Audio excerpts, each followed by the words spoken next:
Bonjour à tous, bienvenue sur ce nouvel épisode de l'Hebdo des marchés. Hebdo des marchés est un podcast sponsorisé par eToro. Comme toutes les 2 semaines, je suis avec Marc Toiti. Salut Marc. Salut Antoine, bonjour à toutes et à tous et ravi de vous retrouver pour parler justement de l'actualité puis de ce qui va nous arriver. Je vais vous présenter notamment mes toutes nouvelles prévisions pour 2026. Voilà, vous serez les premiers en exclusivité à les avoir sur eToro. On va voir ça effectivement dans le détail et puis on parlera également de la France, du match France-Italie. Voilà, pas au foot, hein, en économie, en finance. Donc on va voir ça un petit peu et Ouais. c'est toujours un plaisir de vous retrouver. Et pour terminer, on va parler des marchés financiers.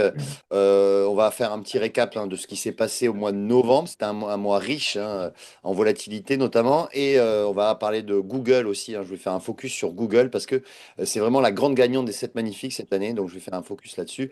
Et des IPO qui ont eu lieu en 2025. Voilà, alors on va démarrer, Marc, donc avec tout d'abord l'indice monde PMI. Voilà, ça vient de sortir, sorti hier effectivement, les indicateurs des directeurs d'achat du mois de novembre, définitifs, avec notamment l'indice monde. Ah, il y a un petit ralentissement de l'indice monde, c'est pas méchant effectivement, on est toujours largement au-dessus de la barre des 50, mais néanmoins on voit que c'est en train de ralentir. On est sur une croissance mondiale, comme je l'ai souvent dit ici même, autour des 2,8-3% pour l'ensemble de 2025. On aura à peu près la même performance pour 2026. Voilà, c'est correct, mais c'est pas non plus l'euphorie. Alors, on va regarder dans le détail, évidemment, quels sont les pays où ça va mieux et où ça décroche. On voit que il y a, bien entendu, vous vous rappelez l'enquête, hein, il y a une barre à 50, au-dessus c'est la croissance, en deçà c'est la baisse de l'activité. Donc là, effectivement, on a toujours l'Inde qui domine, entre guillemets, le monde, mais ça ralentit un petit peu, hein. On est sur un plus bas depuis mai 2025. Alors, le seul pays qui, en fait, où ça booste, hein, dans les pays où il y a une forte croissance, c'est l'Irlande. On est à 55, comme on le voit ici. Par contre, notamment les États-Unis, ça ralentit un petit peu. Rien de méchant, on est à 54,2. Donc on évite la récession que certains avaient annoncée, bien entendu, mais on reste sur une croissance de 2%, 2,2% peut-être l'année prochaine. Donc évidemment, ce n'est pas énorme. Donc là, c'est pour les pays où ça va bien. Si on regarde les pays où ça va un petit peu moins bien, donc là, on a effectivement la zone euro, mais ça va toujours bien. C'est la bonne surprise, entre guillemets, de la zone euro, avec un niveau de 52,8, ça s'améliore. Oui, c'est un peu depuis mai 2023. Alors encore plus fort, c'est l'Italie. On va en parler tout à l'heure, mais c'est vrai que l'Italie, qui a fait craindre le pire il y a encore quelques années, on voit que c'est en train de redémarrer, 53,8, un plus haut là aussi depuis mai 2023, donc c'est quand même plutôt assez favorable. Par contre, voilà, on a l'indice monde qu'on a montré tout à l'heure, donc 52,7, ça baisse un peu. Et l'Allemagne également, Pardon. Hmm. où on avait une belle amélioration, ça jusqu'à ce présent, mais ça ralentit un petit peu. Donc voilà, une croissance assez moyenne. Alors là, c'est les pays encore où ça va, où ça se débrouille pas trop mal. Après, si on descend encore un petit peu sur la dynamique de croissance, voilà, là, c'est le pays où ça va mal, où ça va moins bien. Alors, c'est vrai qu'on a la déception de la Chine, c'est ça d'ailleurs qui a fait un petit peu baisser l'indicateur monde, hein. L'indicateur monde a baissé à cause, bien sûr, de l'Inde, les États-Unis et la Chine, les trois grands pays où ça baisse un petit peu, même si d'autres pays ça s'améliore. Donc, on voit sur la Chine 51,2, on est toujours en croissance, mais ça reste mou, hein. C'est une croissance de l'ordre de 5%. Et alors, la bonne surprise, elle vient de France pour une fois, j'ai envie de dire. C'est vrai que la première estimation avait annoncé une baisse de l'activité également au mois de novembre, mais finalement, on a une amélioration. Donc là, il s'écrit octobre, c'est bien novembre 2025. On a 50,4 effectivement pour la France. Donc on est repassé, c'est incroyable, hein, c'est un plus haut depuis août 2024. On est repassé au-dessus de la barre des 50. Donc a priori, un petit espoir, hein, notamment grâce aux services.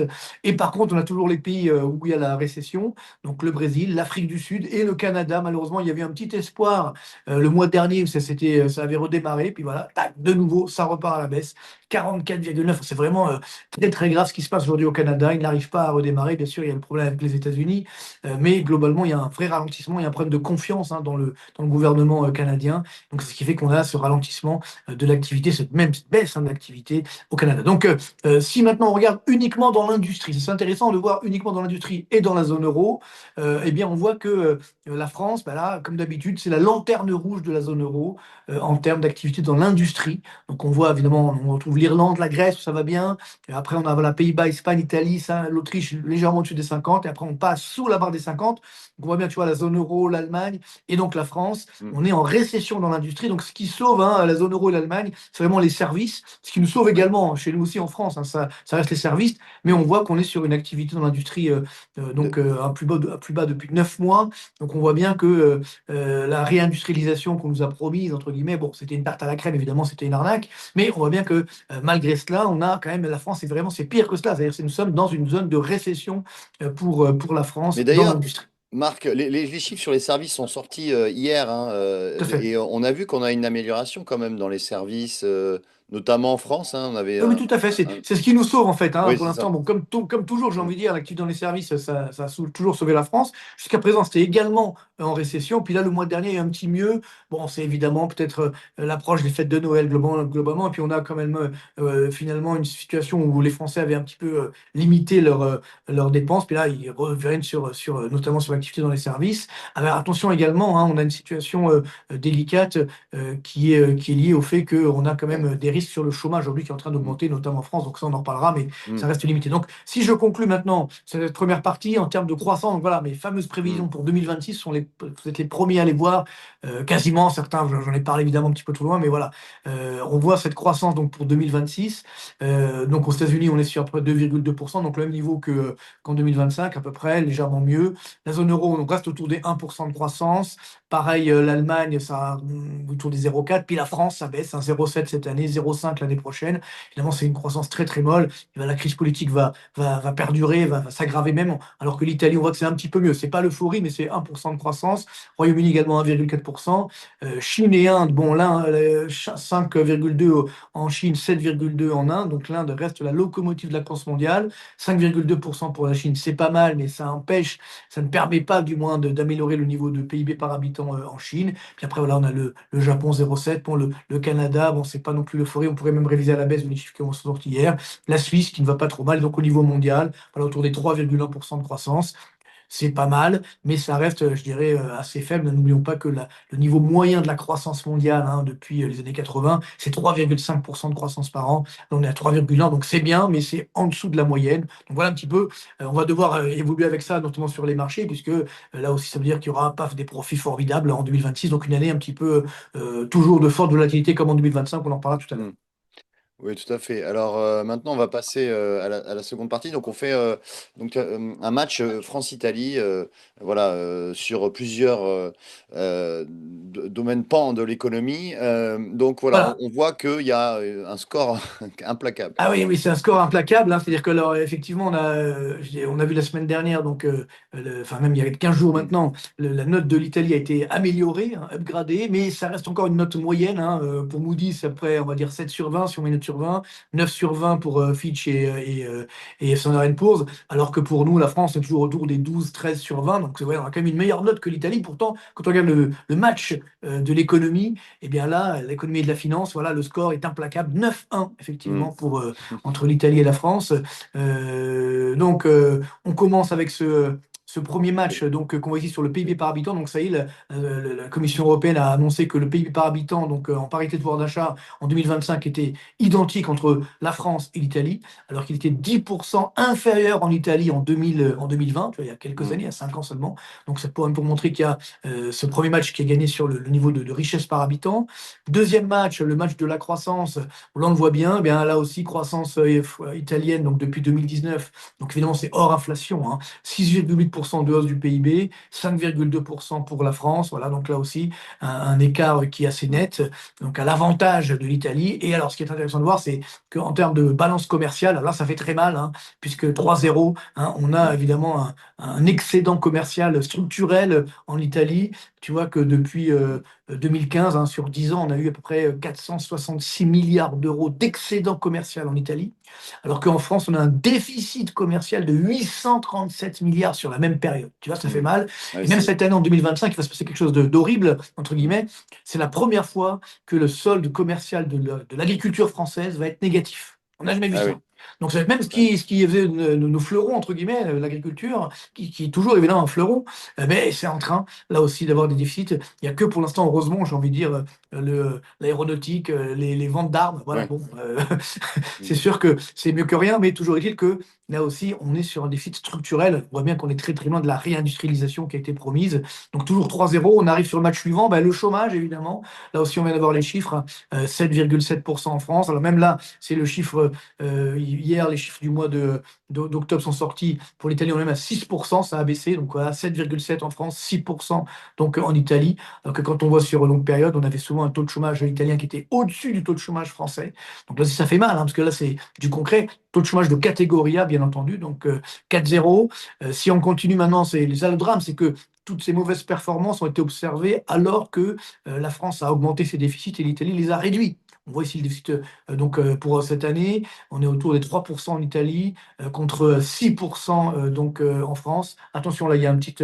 Mm. Voilà, c'est-à-dire l'Italie, c'est voilà, 3%, c'est ça, au niveau Ouais. des couleurs, hein, l'Italie, et voilà. Oui, oui, c'est C'est en ça. rouge, mais c'est pas grave, c'est pas grave. C'est C'est- preuve de l'IA, tu vois, attention, hein, parfois ils refont mal les graphiques, faut faire Ouais. attention.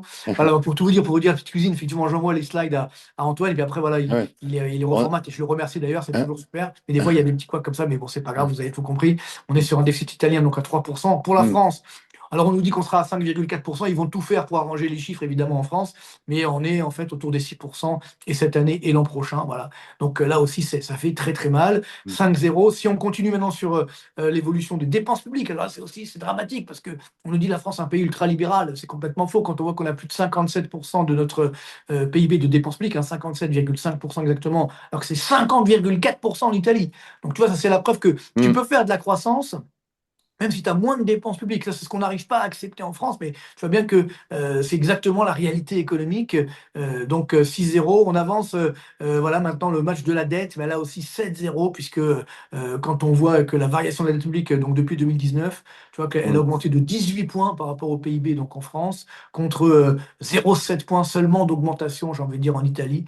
Donc c'est vrai qu'il partait de plus haut, et donc c'est ce qui va permettre de réduire l'écart. Voilà, sur le match suivant, 7-1 puisque, ah non, j'avais oublié, 8-0 d'abord, parce Mm. qu'évidemment, la France, en termes de poids donc, dans la dette publique de la zone euro, vous voyez qu'on est à 25%, la dette publique de la zone euro vient de France, contre 22,5% d'Italie. Ce qui est intéressant de voir, c'est que jusqu'en 2019, tu vois, l'Italie, c'est la courbe Mm. verte, était devant la France, hein. Et là, ça y est, depuis 2020, ça n'arrête pas de baisser pour l'Italie, de monter pour nous, hein. Donc, voilà, la France, tu vois, en 2000, c'était que 17% de la dette publique de la zone euro, hein, la France, hein. Et aujourd'hui, c'est 25%, que l'Italie est passée de plus de 28% à 22,5%. Voilà, ça fait mal, évidemment. Ça veut bien dire que bah, les Italiens ont fait le boulot, alors que nous, malheureusement, bah, on a dérapé, on a gaspillé. Et c'est ça qui est très, très difficile. Alors, par contre, voilà, c'est là où on réduit l'écart, puisque en termes de dette publique par rapport au PIB, la France est à 115,8%. Donc, on est, ça, c'est les derniers chiffres du deuxième trimestre. On sera beaucoup plus l'année prochaine. On sera autour des 120%. Donc, on voit que l'Italie reste numéro 2 derrière la Grèce, ils partent de haut, certes, mais je pense que d'ici 3-4 ans, la France va passer devant. Hein. Donc même ce petit 1, ce petit but, on va le perdre aussi. Donc pour l'instant, Mm. 8-1, malheureusement. Et puis dernier point, là, Oula. c'est assez fou. Je regardais les chiffres tout à l'heure. Tu vois que les taux d'intérêt sont en train d'augmenter sur la Mm. dette publique, sur les obligations d'État. Et bien voilà, tu vois qu'on avait constamment un spread de taux à l'avantage de la France, c'est-à-dire on avait des taux d'intérêt italiens bien supérieurs au taux d'intérêt français, puis on avait 3 points d'écart encore en 2018, et là ça y est c'est l'inverse, le taux français passé au-dessus du taux italien, 5 points Mm. de base de plus 0,05 points, donc voilà, ça fait mal malheureusement, d'où ce match 9-1, Mm. et voilà, c'est très triste, mais avec ce qui est en train de se passer au niveau du budget français, ça ne va évidemment pas arranger les choses, donc voilà, ce qui veut dire que la France peut générer une crise de la dette publique, une nouvelle crise de la dette publique, ça ne va pas tarder, et donc avec un décalage également et une contagion, j'ai envie de dire, sur Mm. l'ensemble de la zone euro malheureusement. Et donc l'Italie maintenant est devenue un bon élève par rapport à nous. Bravo à Mm. eux, et c'est très triste pour nous, bien entendu. Mais comme tu l'as justement dit, l'Italie a fait le boulot, hein, finalement, parce que ce match, on le gagnait peut-être il y a une dizaine d'années, hein, ce Ah match. Et bah là, oui. on voit qu'effectivement, l'Italie a fait le boulot, et nous, de notre côté, eh bien, on s'est enfoncé dans, bon, on va pas rentrer dans la politique, mais dans cet immobilisme ou de non-réforme, etc. Mais voilà, donc maintenant, voilà le résultat. La photographie aujourd'hui, c'est eh bien un match qu'on perd enfin, que l'Italie gagne à plat de couture. Voilà, alors on va continuer avec justement les marchés financiers, hein, parce que finalement, ces marchés qui avaient très mal démarré ce mois de novembre ont terminé la dernière semaine du mois de novembre, la semaine de Thanksgiving d'ailleurs, où la Wall Street était fermée pendant une journée et demie. Eh bien, malgré cela, on a, comme vous pouvez le voir, première colonne, des marchés qui ont très fortement rebondi, puisqu'on a 4,9% pour le Nasdaq, on prend 5,5% sur le Russell 2000. Même le CAC 40, lui, a aussi progressé. En revanche, sur le mois, finalement, on finit légèrement négatif, voire flat. Mais on limite la casse, on va dire, puisque on avait jusqu'au moins 8% sur le Nasdaq, hein, au plus bas, hein, moins 8% sur le mois de novembre. Mais on finit à moins 1,9%. Alors, novembre, donc c'est le septième mois consécutif de hausse pour le S&P 500.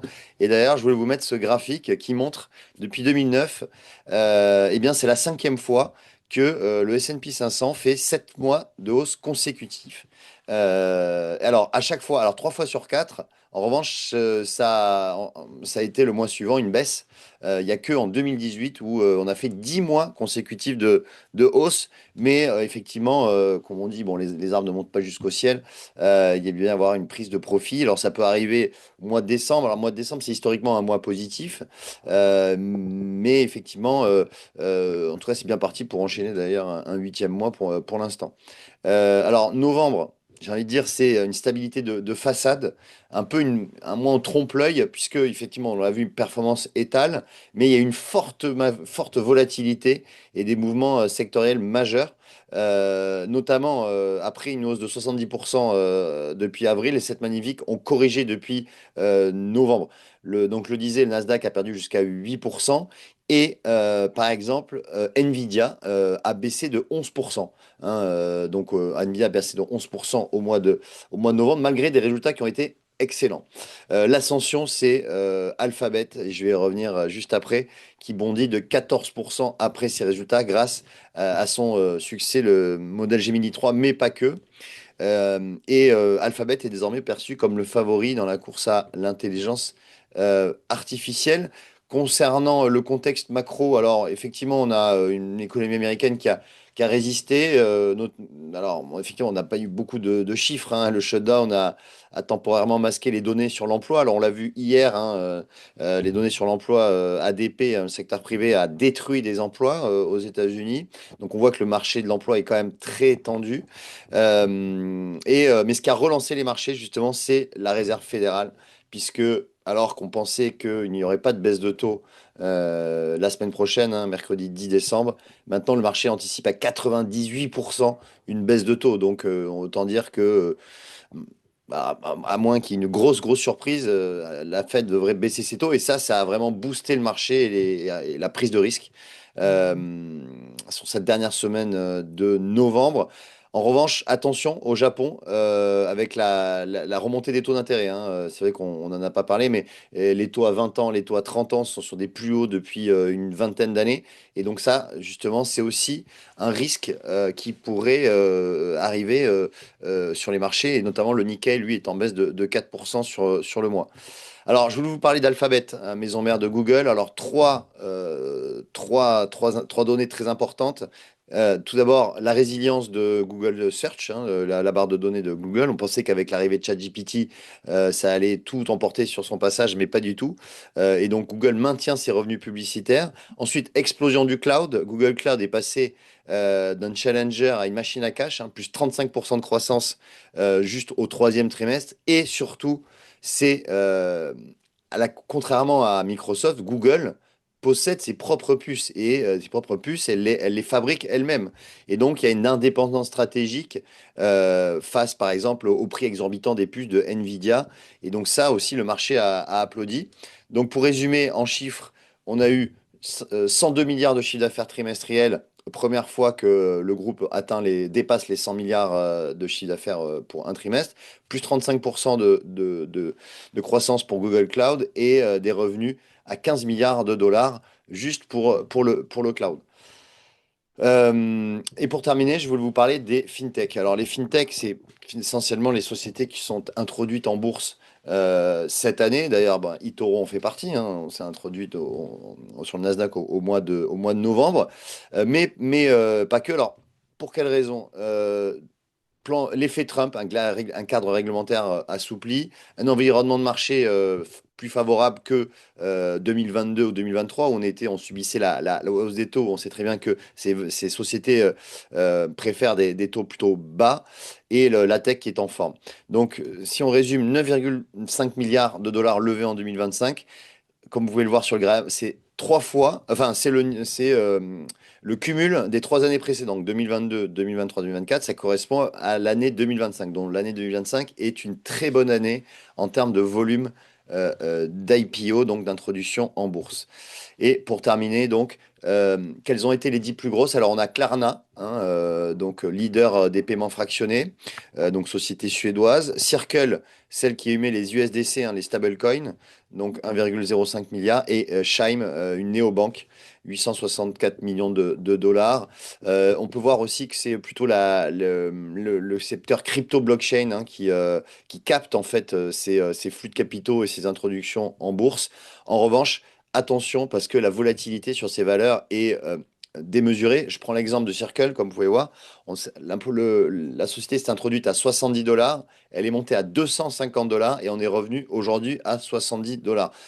Alors, du coup, ça devient un prix intéressant, hein. Évidemment, ce n'est pas un conseil en investissement. Mais on voit que justement, il y a beaucoup de volatilité sur ces valeurs et surtout l'hégémonie américaine, puisque l'ensemble de ces sociétés s'introduisent sur le Nasdaq et quelques, alors à l'exception de deux valeurs, hein, United et Qualco, mais l'ensemble de ces sociétés, donc ces introductions en bourse se font sur le NYSE ou le Nasdaq. Mais ça, on suivra ça justement avec intérêt, toutes ces nouvelles valeurs qui sont introduites sur le marché. Oui, tout à fait. Donc, on est cette suprématie américaine qui est quand même assez incroyable, hein, et on n'arrive pas, hein, nous, les Européens, encore moins Hmm. les Français, évidemment, parce que voilà, on n'a pas suffisamment de, je dirais, d'innovation, d'investissement et de fonds d'investissement qui soutiennent cette innovation. C'est ça le drame, malheureusement, c'est structurel. Et juste dernier point, évidemment, sur la Fed, c'est important quand même, parce qu'on voit que la Fed, elle fait tout quand même pour faire plaisir au marché et à Donald Trump aussi par la même occasion. Oui, Parce que là, encore une fois, il y a quand même une inflation oui. qui est autour des 3%. Donc, elle n'a pas de raison de baisser les taux, hein. On a vu les chiffres de directeurs d'achat, c'est pas mal. Alors, par contre, c'est vrai qu'il y a l'indicateur de confiance des ménages qui est sorti encore la semaine dernière, qui baisse. Donc là, c'est vrai que ils sont inquiets, hein, à la Hmm. Réserve fédérale. Ils disent, tiens, les ménages, quand même, ils n'ont plus trop la confiance. Au marché du travail, il y a des destructions d'emplois, etc. Donc c'est ça qui les inquiète un petit peu. Donc c'est pourquoi ils veulent baisser les taux d'intérêt par anticipation. Je Oui. pense que c'est peut-être un petit peu trop. Mais en tout cas, comme tu l'as bien dit, ça fait plaisir au marché. Hmm. Bon, est-ce que c'est le but de la Fed de faire plaisir au marché? Normalement, Non. non. Hein, normalement, non. Non, Mais bon, en tout cas, c'est ce non, qu'elle est en non. train de faire aujourd'hui. Donc attention, ça peut Oui. nuire également à sa crédibilité et justement, ça peut nuire également sur les taux longs, parce que si on n'a pas une bonne crédibilité de la Réserve fédérale, à ce moment-là, ben, on est inquiet sur l'avenir et donc les taux longs peuvent augmenter. On l'a vu, on le voit aujourd'hui au Japon. Donc je pense que ça sera le grand danger 2026, ça sera le risque d'un krach obligataire, évidemment, on veut dire d'une augmentation des taux longs. Mais bon, on Hmm. en reparlera d'ici là. Ça viendra évidemment de la France, du Japon, des États-Unis. Voilà, il y a un mouvement global de tension sur le taux d'intérêt à long terme. Donc soyons prudents, mais on sera avec vous, évidemment, pour vous Oui, accompagner oui, pour bien sûr. traverser les tempêtes, parce que les crises sont toujours évidemment des phases d'opportunité. Bien sûr, bien sûr. Et c'est vrai on va rester sur 3 années consécutives de forte hausse pour les marchés. Donc attention à ce début d'année 2026, hein. 2025, ça devrait rester comme ça. Il reste plus qu'une dizaine de séances avant réellement la fin de l'année. Mais 2026, attention. Toutefois, on va évidemment commenter avec Marc et on sera là pour vous en parler. Merci Marc, hein, Merci à toi et bravo pour les slides, hein, très très bien, hein. Donc, non, non, c'est et vrai, c'est merci à vous de nous sympathique, avoir c'est suivis. dynamique. Et merci à vous et Et, bonne continuation. On se verra, je pense, et avant les fêtes quand même. oui, Oui, on fera peut-être un dernier la hebdo des dernière avant marchés les avant les fêtes. fêtes. Oui, oui, tout à Voilà, fait. exactement. Donc, portez-vous Oui. bien et puis à très bientôt. À très bientôt.